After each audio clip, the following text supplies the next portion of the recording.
I am the CEO. I am the CEO, president, and co-founder of GSD Venture Studios, a premier AI and quantum venture studio located in Silicon Valley. I've been in tech for over 30 years, and we just love AI, quantum computing, and of course, cybersecurity. And as we all know, we've had a tumultuous year so far. Most people don't realize that from 2019 to 2020, the number of cyber attacks, ransomware attacks, has gone from 188 million to 304 million. Companies around the world aren't being spared. Colonial Pipeline, JBS Meatpackers, Washington Police, the Metro DC Police, Acer Computer, JBS, the National Basketball Association, Kia, AXA European Insurance. We all are vulnerable. All the companies are vulnerable, and we've got to do something about it. And with great pleasure today that I'm honored to be part of this panel, to be mentoring and moderating this panel today on ransomware. And with that, I'd like to introduce my friend and one of the top cybersecurity experts that I know, Rick Orloff.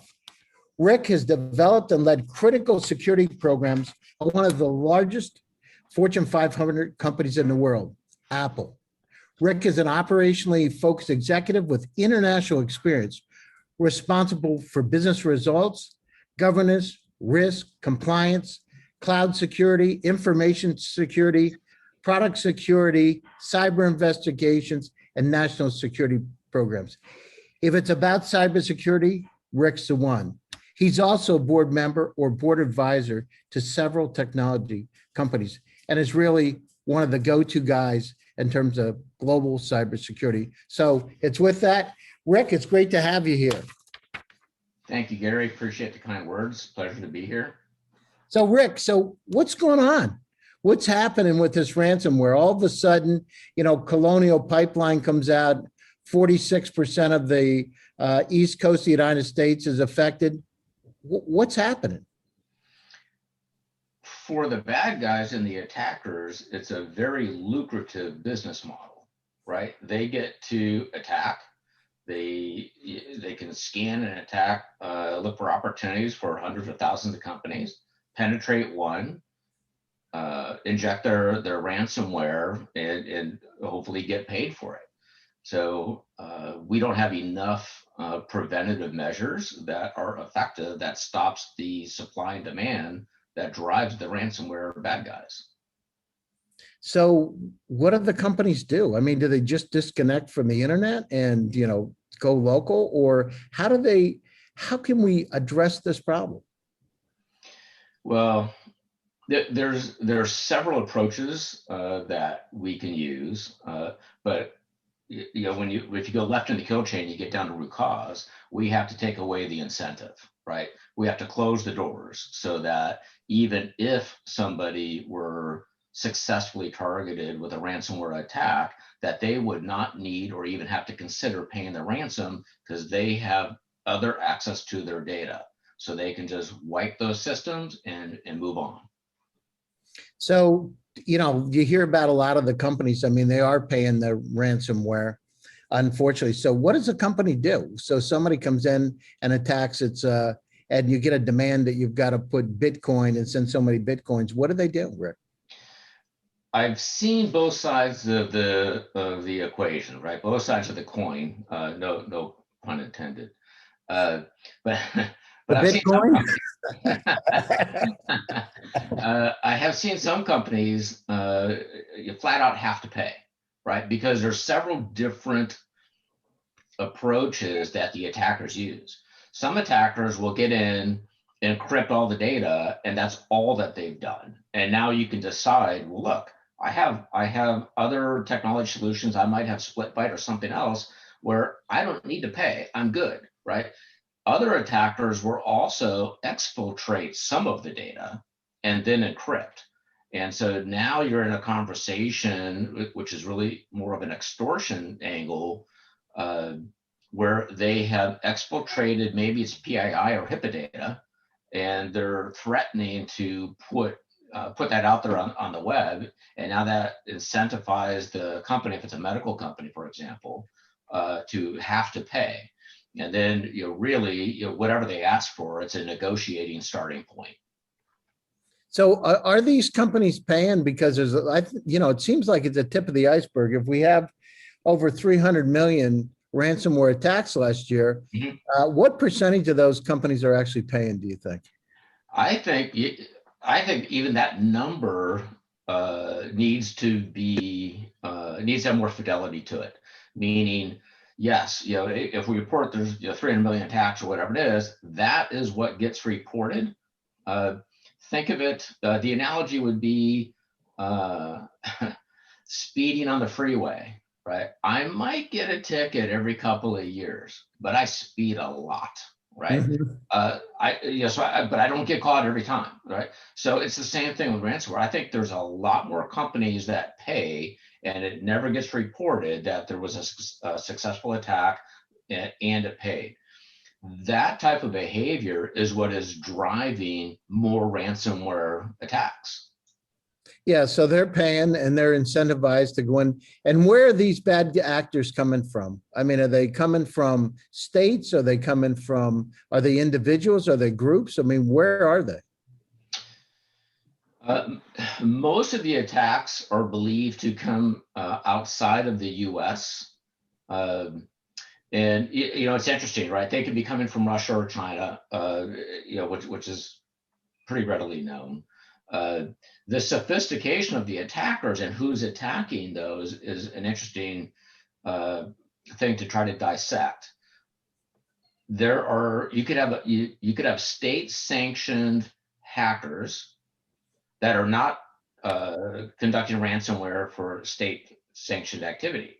But when they're not working for the state in a foreign government and they're off work, they could be using the same skills that they're honing at the state level to then go commit ransomware to fund their personal lifestyles.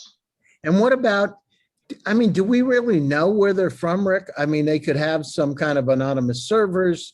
I mean, they could be anywhere. I mean, is that true? Yes, an attacker can look like they're coming from anywhere. So generally speaking, if you see an attacker and the first hop that you're able to jump to is let's just say country one, you have to assume that that's actually not really where they're at. They're hopping around before they actually come into the US or to the target company. And there's lots of ways that they can cloak where they're coming from and who they are, but there's always artifacts that will help determine who or where they are. Artifacts? Yes. Trails. Yeah. Trails. Yeah. So there's still, so you're still leaving breadcrumbs as you go across the internet. And the question is, how well can the cybersecurity experts and investigators go left in that kill chain and follow those breadcrumbs back? How concerned do companies around the world have to be? Is this only a US problem? Is this a global problem?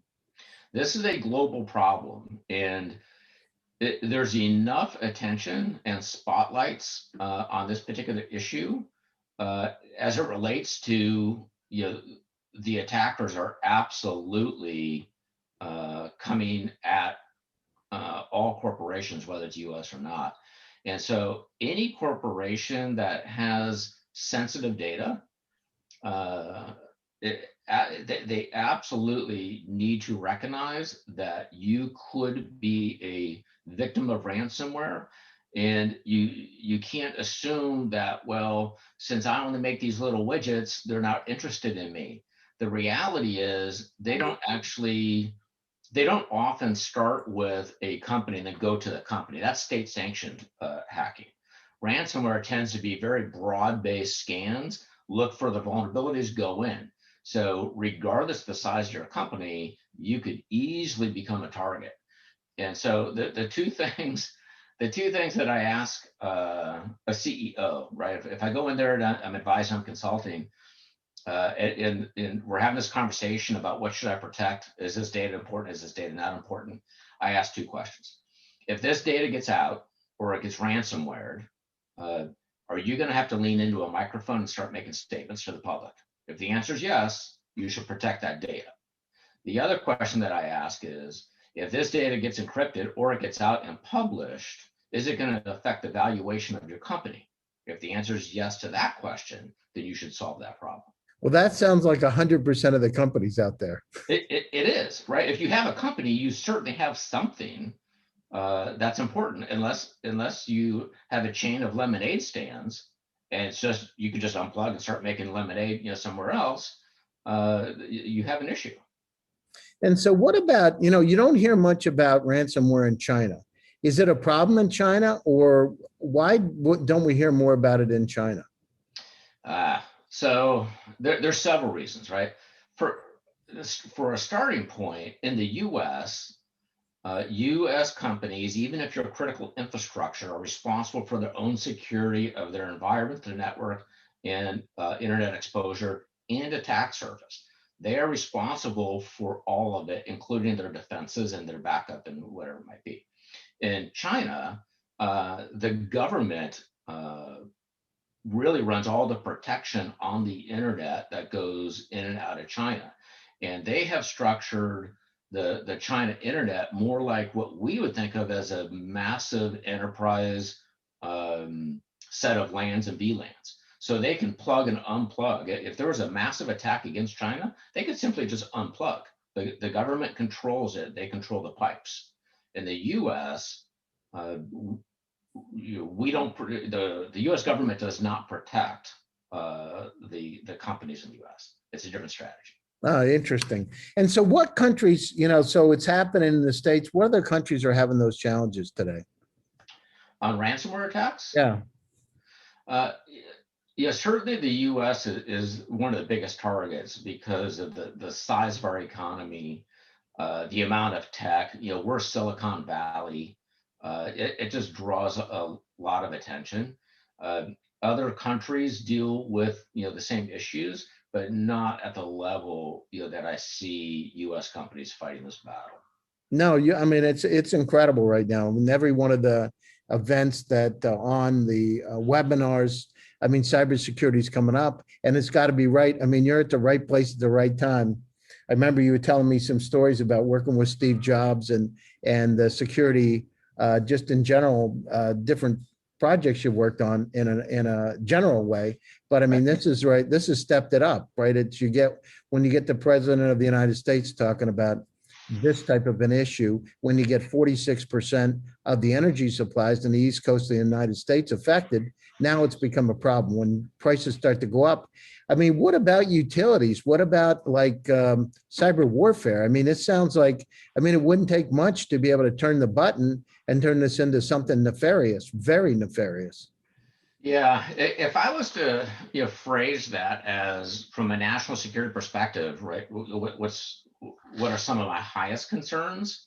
I would start with the power grid, right? And everyone talks about the power grid. It's not the first time the audience has heard somebody say you got to protect power grid. But the reality is the power grid. It's not that it can be attacked. The power grid is already compromised. Our adversaries already have access, and if they chose to, could impact that power grid.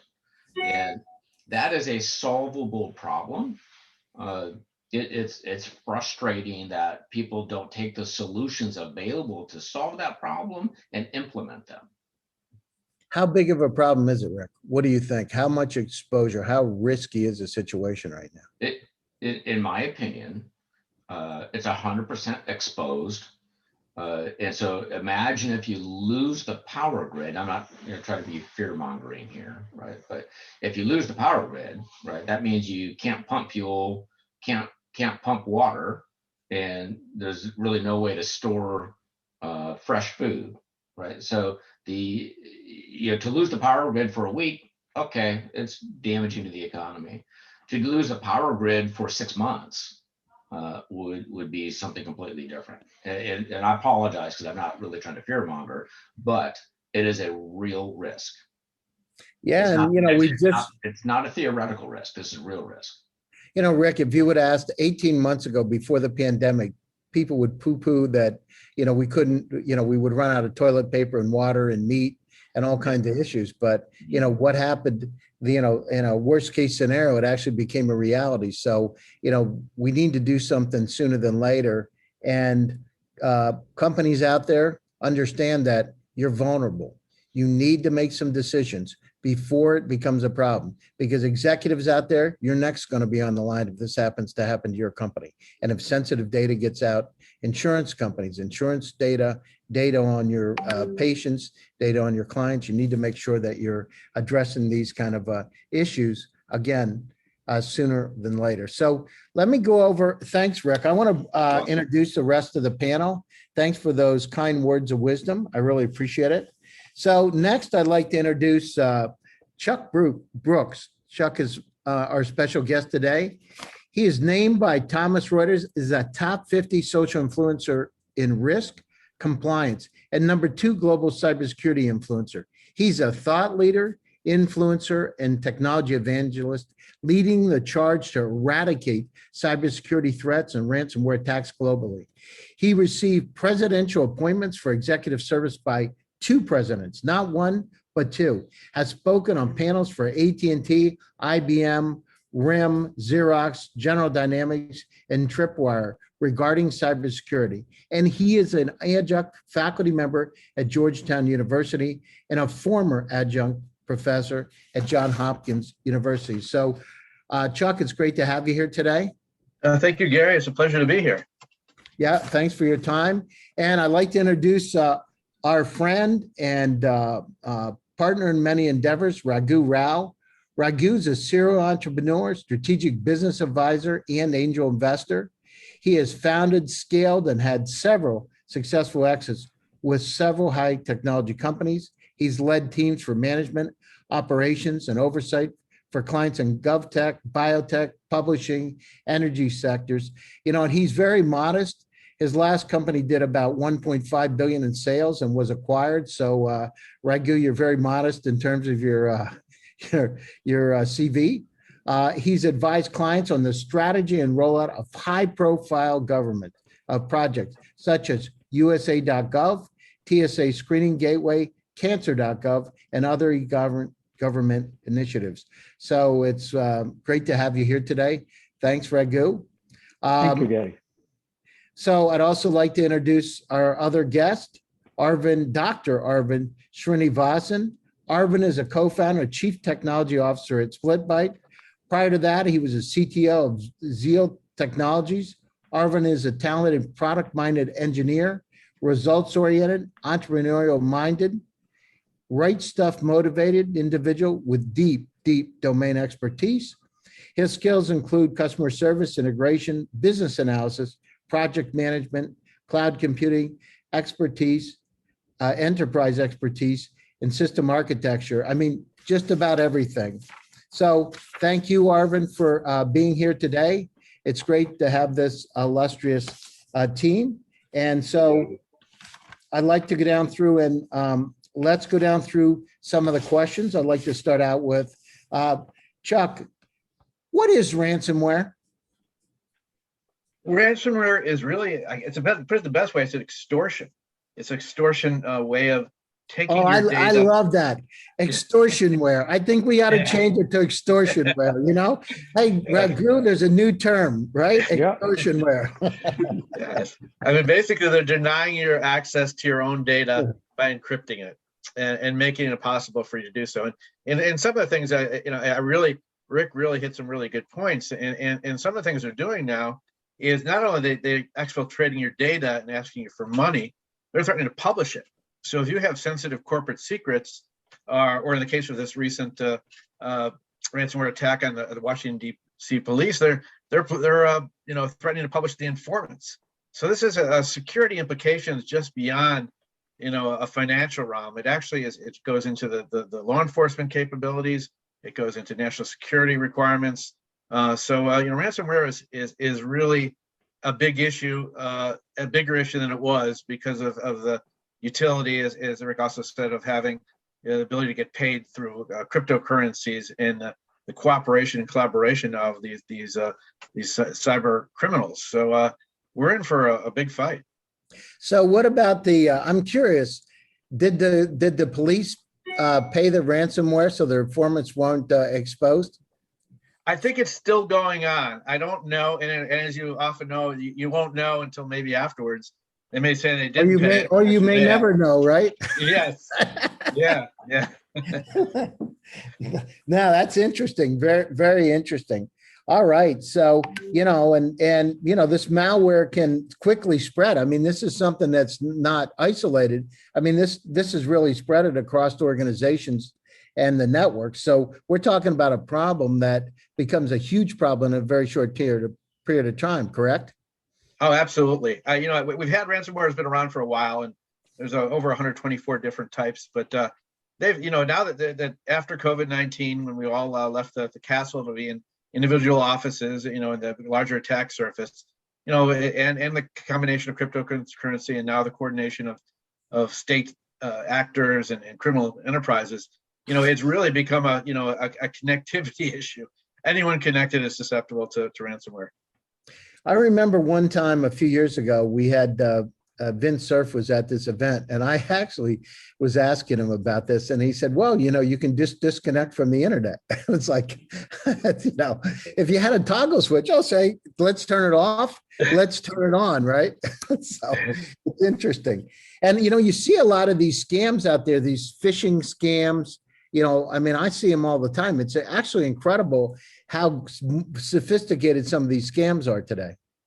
Yeah, no, it really has changed. I remember just a few years back getting these misspelled things. You won the lottery, or we have an inheritance for you, and it come from some prince in a foreign country.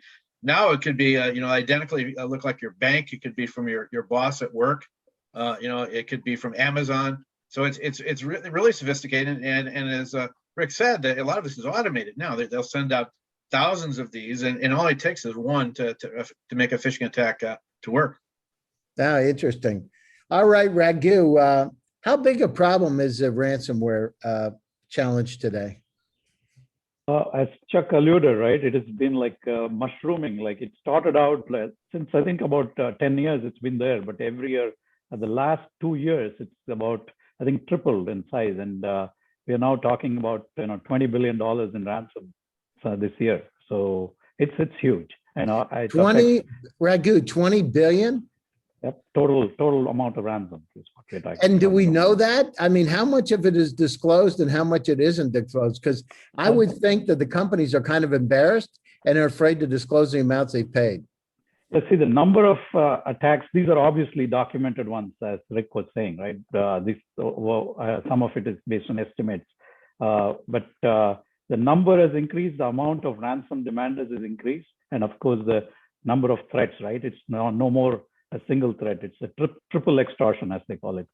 It's double and triple extortion. So. Well, I mean, they're saying that in 2020 the attacks increased by 130%, and that 81% of the total infected are enterprises. I mean, and it's not like a one-on-one problem. I mean, these are enterprises, and 62% are small companies that really don't have the resources to be able to defend, and they don't have much of a choice other than to pay. So, I mean, this is a big issue.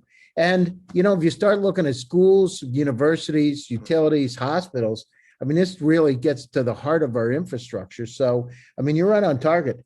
And is this a national security risk, in your opinion, Raghu?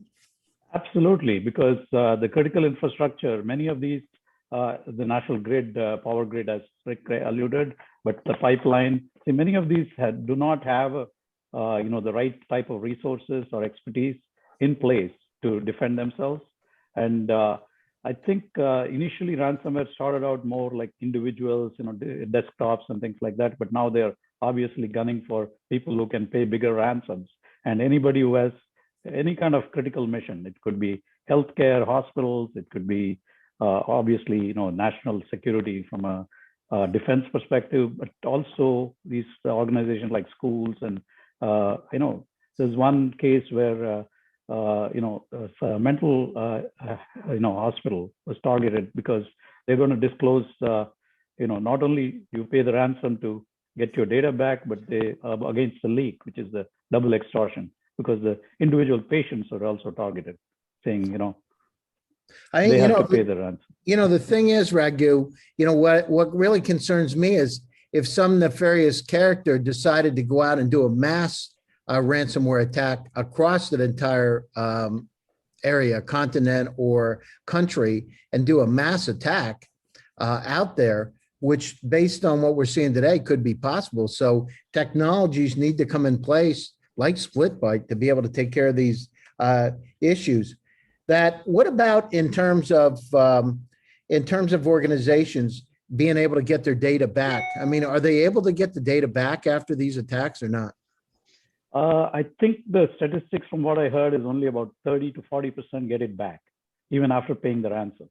And then, so the exfiltration is a big issue. So you need to make sure the data is cloaked so that the exfiltration possibility doesn't happen, because they come, when it's incubated, they sit around and then they do all this exfiltration, all that, before they start encrypting, when you might actually detect it. I mean, of course, you can detect the downloads and stuff like that, but it is not like that you immediately it's detected, right? Sometimes they sit around for a long time, so I think you need very sophisticated tools. Anything highly sensitive data, you shouldn't have it exposed at all. So that's where technology like SplitByte helps, which cloaks the data. So even if the system is breached, it doesn't translate into a data breach, and redundancy is built in. Yeah. That's fantastic. And that's a good segue into Arvind. So Dr. Srinivasan, let's talk about it. How do you protect against ransomware attacks? And tell us a little bit about SplitByte. Yes, actually I would like to take credit and say we built the solution for ransomware. But actually when we started looking at this problem in 2017, we were only looking at data breaches. And then along comes ransomware. And we realized that the data itself is not protected by one single means. No single means is going to help you out. So what you have to do is you have to change your behavior. You cannot take the data, put it into your hard drive or the network, and expect everybody to basically have a magic solution and nothing will happen. So what you want to do is, like everybody says, we need to cloak the data. We need to actually clean up the data after we do, and you need solutions that help those type of things. If you leave data that is sensitive in places where others can take, you are going to have the same problems. I mean, that really goes down to, what we really need to protect the systems, the desktops, the servers, the cloud networks. And these breaches are caused from all kinds of different areas, from insider threats, external threats, like intentional or inadvertent, disgruntled employees, unauthorized access, external threats like hackers, rogue state actors, quantum attacks, and as you know, I'm really concerned about quantum attacks, because I see this as a whole new level that we're just broaching on now, and also malware, right? Exploited systems for network vulnerabilities, ability to be able to replicate. So we got we got to protect a lot today. So it's great to hear about some of the things at SplitByte. You talk about protecting the data, Arvind, the file objects, the databases from breaches. Exactly what are we protected? What are we exactly protecting? So if you look at ransomware, the fundamental thing is you are stealing the data. Somebody is stealing your data. So there's two parts to it, right? So there is double ransomware everybody's worried. One is the leakage of the information. Other one is the ability to access it. So SplitByte actually what it does is it can take the data, store it in multiple places. So for example, any 3 out of 5 pieces will get you back the answers, right? So you can get the data back. So you can lose 2 parts of the data and still reconstruct it. So for one hand, if somebody attacks you in 2 locations, you're okay. Same says other part is, if somebody takes those 2 pieces, can they get some information about it? Can they get part of the social security number? That's the other part that you can solve from. Is in both cases, SplitByte will solve you the issue. And the most important thing is, I mean, this is something I want to bring about. every backup solution says they are ransomware proof, right? So the most important thing is backup solutions have existed for several years, but they can never catch up to these type of things because they were never designed for this. Backup solution was for disaster, right? In fact, if you can ask Rick how many times he has used a backup in his lifetime, I'm pretty sure he doesn't need more than his two hands. So that's why it is. So here, what we want is, if we want to go back and read the data immediately, we don't want to wait even 5 minutes, right? We want, if you can seamlessly read the data back. And the most important thing, the last 1.5 years of pandemic has changed our access pattern too, right? So if you think about it, I'm sitting at my home and I'm doing the same work. Actually, I'm doing more work and better work because I get access to all these public networks, the wonderful networks, Microsoft, Azure, and then AWS and Google. They're all done. So we can get all the data into our homes. And how can you do that? Is by putting the data there. The old adage of, I'm going to put everything in my data center. I'm going to get you through your firewall, through your VPNs, and from there is actually slower. In fact, if you ask any of your employees, they'll say, I get faster speed from my Wi-Fi or from my inside house, right? From Comcast, I get better access. So that's what we want, and that's really where I think it's doable. So it's very amazing to think that a cheaper solution is more secure. Got it. All right. Thanks, Arvind. I really appreciate it. Rick, got a question for you. What are the attributes of an ideal proactive solution to be able to really combat this?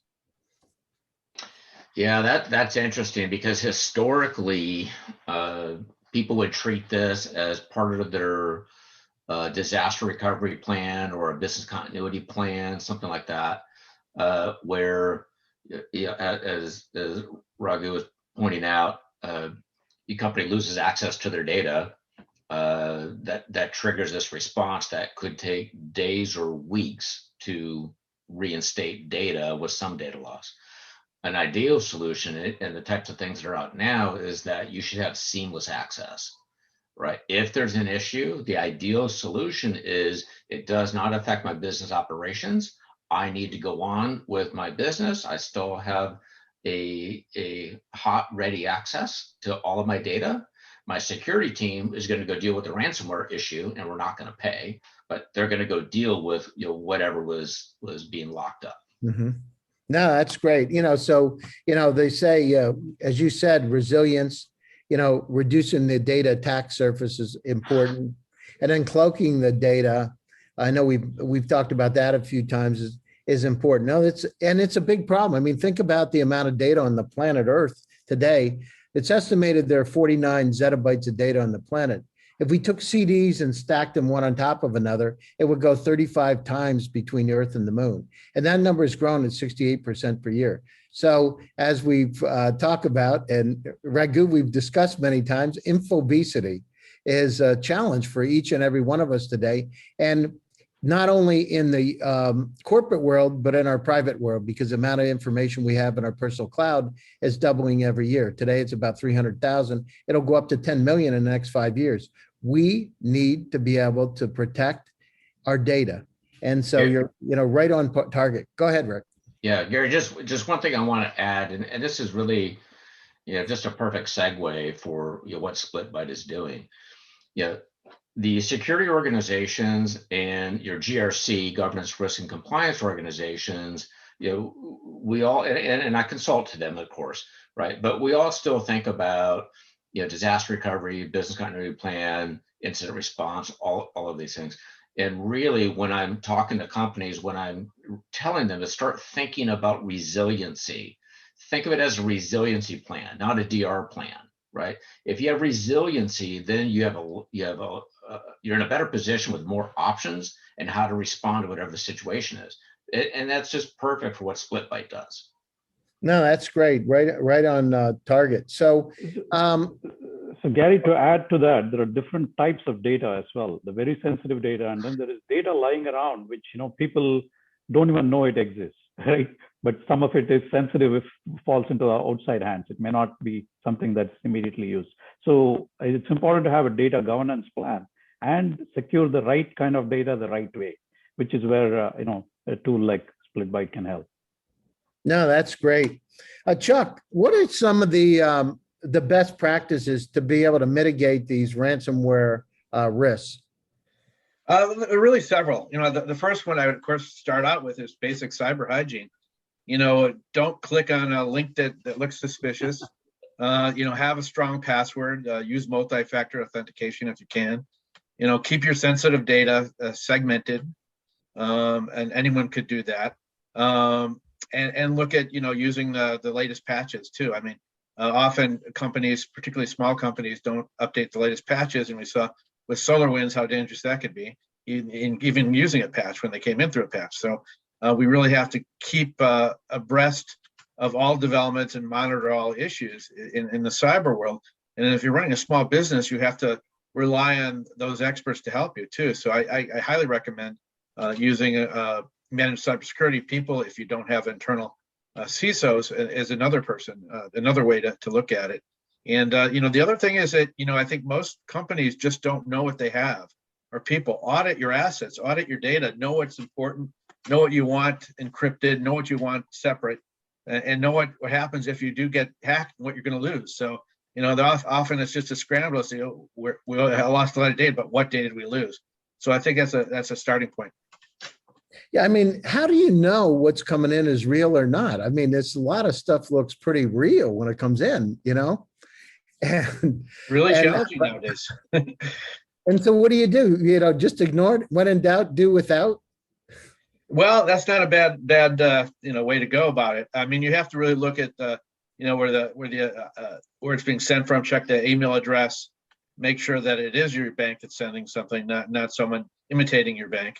But you really have to be cautious. I mean, and if you use if you're doing your financial work on or banking, maybe get a separate device for that and just use it for that. Keep it segmented from the rest of the stuff so it's not cross-pollinated. But it is a difficult challenge because like the graphic programs, the tools that the hackers are sharing are really sophisticated and quite good. So what used to be easier task for cybersecurity is now much more of a challenge. No, I got it. I mean, NIST said, we say DIPPER, right? Detect, identify, protect, respond, recover. I mean, those are really some of the pieces that are out there. But again, you're right from the beginning, you don't know what it is that you're getting. And sometimes it looks pretty real. I mean, I'm afraid even when I see AOL anymore coming in or Amazon, I said AOL because I had an old AOL account and I got something, I thought it was real and it wasn't real. And this was recent and I've been through it myself. So yeah, it's a challenge. So Raghu, what are some of the strategic targets for ransomware attacks? We address some of these. I think anybody doing a critical mission, obviously the things like hospitals and pipelines and who have large reach, and a reputation, financial services companies, anyone with a lot of subscribers, because that gives them a way for the double extraction. If there is sensitive data, they can go at the customers and other stakeholders. So then the other class is people who don't have enough resources to defend themselves, but still are large organizations from exposure, especially in terms of infecting. The more unsophisticated users are there in your system, the easier it is to get in. So the schools and colleges and especially now in the pandemic, everybody's accessing things from home. So I think it's brought it to a new level because of that. Well, so that brings us to the next point. What is the ROI on ransomware? It seems like it costs a lot of money for these ransomware attacks in terms of ransom and then recovery. So what is that? And, in terms of SplitByte, what is the ROI in terms of for data breaches? Yeah, I have the data breach ROI worked out. I don't know exactly how much of that is ransomware, but just based on some things that I've seen in the press, it looks like it used to be about $500 per employee back in 2017. This is if you just paying the ransom. If you don't pay the ransom and try to do it yourself, it was something like $1,000 for recovery. But now I believe it has tripled in the 2021 from the 2017. And so leaving that aside, just if you take a data breach, the data losses, the losses caused by data breach, there are other things like reporting requirements, fines, and compliance requirements. So, and reputation damage. So if you take all of that, what we believe is for a small organization, it is it's about 25. For every dollar you invest in something like SplitByte, you get $25 of savings in losses. And for a larger organization, which can go through what we call mega data breaches, it's almost 300x. Like in every dollar you invest, you save about $300 of damage potential. What is called loss expectancy, annualized loss expectancy is a technical term. All right, sounds great. So Raghu, talk about SplitByte a bit. Can you dive into some details for the audience today and about, what SplitByte is? How do they get a hold of you? What kind of impact you see it having? Just give us a bit of a deeper snapshot of it. Sure. I think SplitByte, I would say, is using the COVID analogy, it is more like a vaccine as opposed to a like a preventive measure or a medicine after you get infected. So even if you're exposed, in other cases, the system is breached, doesn't mean the data is breached, right? So that's what it is. We use something called verifiable secret sharing, which is a technology that's been around, but we have obviously patented and made it much more space efficient and time efficient. So this technology allows you to basically take your data, randomize it into kind of information less chunks, and then put it away. And we have these chunks stored in places which are under different authentication controls. So it is not easy to, even for an insider admin or somebody to go and compromise multiple locations, and redundancy is built in already. So analogy would be if you're having a document inside a safe inside your home, right? So you have perimeter security, your locks on your doors, and then there is a safe that you have to crack, right? So there are two levels of perimeter security, and then you have the document, whatever critical thing. If you were to take that analogy as the current level of cybersecurity, translate that. Here, what we are talking is taking the document, making it invisible, using some process, tearing it up, and then putting each piece in a different bank. Okay, so you have to deal with multiple banks security process, and then once you bring it back, you need to know how to kind of make it visible again. So it's like the order of magnitude of the barrier to access. Not only we have reduced the data attack surface in the process, but also made it very, very difficult even to exfiltrate or leak the data or things like that. But all this happens in a very seamless way. The redundancy is built in based on how you configure it.